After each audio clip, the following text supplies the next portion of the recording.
here's the funny thing about the rich-poor gap. You hear people say, the rich get richer and the poor get poorer. Well, that's not true. The rich getting richer can't make the poor get poorer. As a matter of fact, in many cases, you would almost say the rich get richer and the poor get more opportunities to be rich. Andrew, you're really going to have to straighten. No, hold on a second.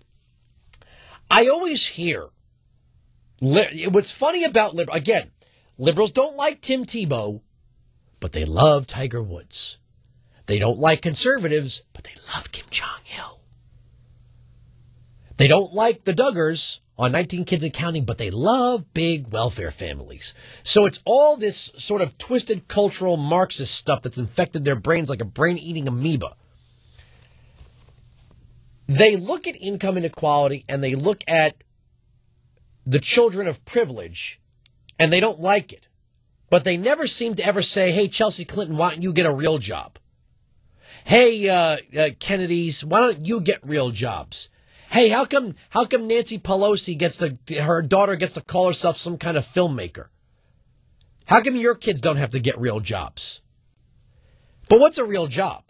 Well, it's funny to listen to a soft-handed, progressive elite from the coasts tell people that they don't do real jobs while extolling the virtues of blue-collar work. Well, if you're saying, I don't have a real job, if Elizabeth Warren would look at me and say, well, you don't have a real job, you don't do real work, well, what do you do, Ms. Warren?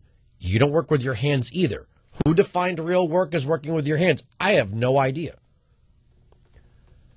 But you take Paris Hilton, for example. I'm just using her as an example. You could take Meghan McCain if you want. Or, well, no, Chelsea Clinton, Meghan McCain, and Jenna Bush I would prefer they didn't work. I would prefer the children of rich people didn't work. Why would you want them to constitute demand for employment when they don't need it? Would it make you feel better if Paris Hilton worked at a McDonald's? In other words, occupying the space that somebody who legitimately needs that job would occupy? Would that make you feel better? Would it make you feel better? It wouldn't make me feel better. I wouldn't feel better if somebody said, enough with this Chelsea Clinton, privilege. I want her changing oil at Jiffy Lube. I don't want Chelsea Clinton changing oil at Jiffy Lube. She doesn't need to change oil at Jiffy Lube. There's somebody out there that legitimately needs that job. I want that person to have it.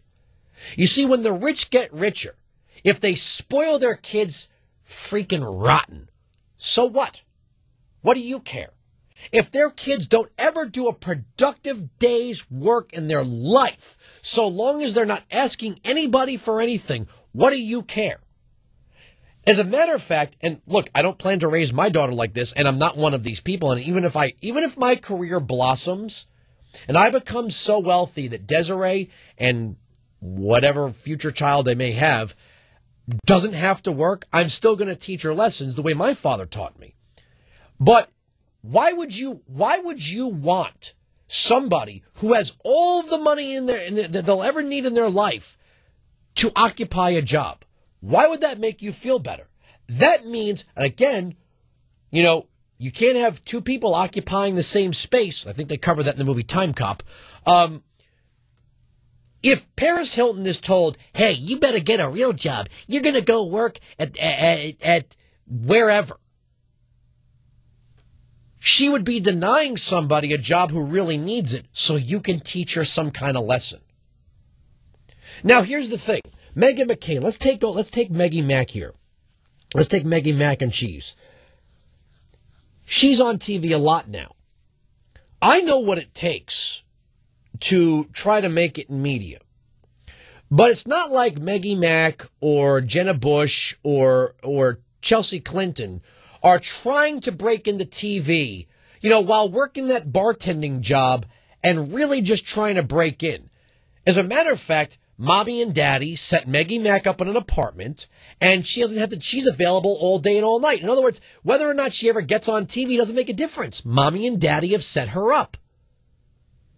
What she's doing actually is taking camera time away from somebody who needs that on-camera job. I would rather as a conservative, I would rather nobody put her on television, but that's besides the point. Rather, not government censorship, rather, voluntary. But Chelsea Clinton is now taking a job away from somebody who legitimately needs that job to earn a living, whereas she doesn't. So when you look at the rich getting richer, the rich create more opportunities for the poor, one by investing in businesses that hire them, one by taking their kids out of the equation. Their kids aren't. Here's another one for you. You think the richest people in your town are sending their kids to public school? No, but they're paying for them.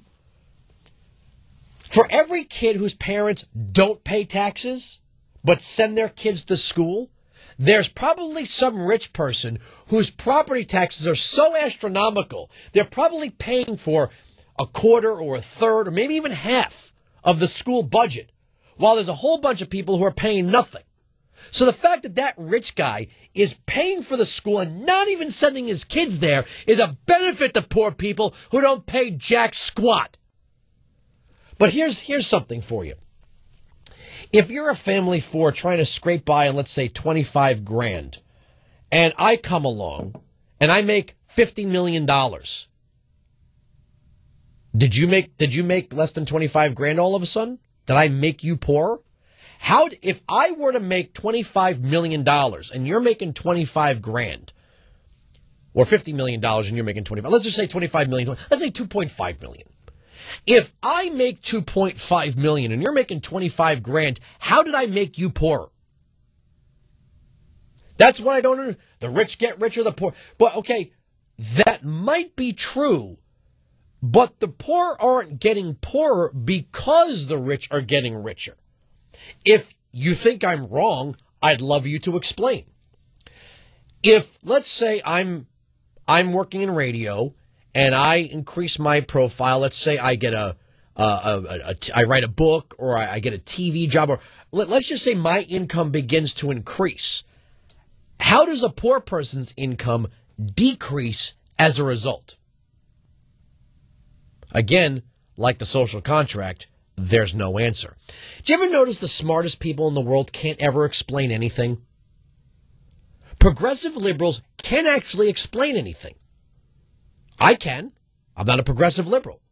I can clearly identify things, break them down, lay it on the table, explain it piece by piece, bit by bit.